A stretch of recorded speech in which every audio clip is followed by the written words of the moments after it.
Hi అండి, ఈరోజు బెండకాయ పచ్చడి వండుకుందామండి. కాగింది తాలింపు స్పూన్ ఇంగు వేసేసుకుంటాం. తాలింపు వేగిందండి, ఆనియన్ పచ్చడి వేసేసుకుందాం. స్పూన్ అల్లం వెల్లిపాయ పేస్ట్ వేసి వేసుకుందామండి.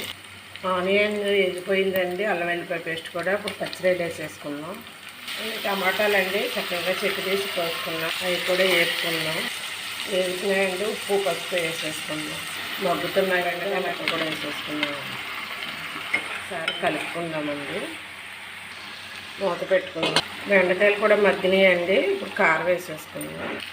మగ్గిపోయిందండి, ఇప్పుడు చింతపండు పులుపు వేసుకుందాం. కొంచెం కరివేపాకు వేసుకుని సిమ్మిల్లో పెట్టేసుకుందాం. కూర ఉడుకుతుందండి, ధనియాలు జీలకర్ర ఎల్లుల్లిపాయ వేసి ముద్ద కొట్టుకున్నానండి, అది వేసేసుకుందాం. ఒకసారి తిప్పుకుందాం. అయిపోయిందండి, కొత్తిమీర వేసేసుకుందాం. బౌల్లో తీసుకుందాం. బెండకాయ పచ్చడి కూర రెడీ అయ్యింది. బెండకాయ పులుసు రెడీ అయిపోయిందండి, మీరు కూడా ఒకసారి ట్రై చేయండి.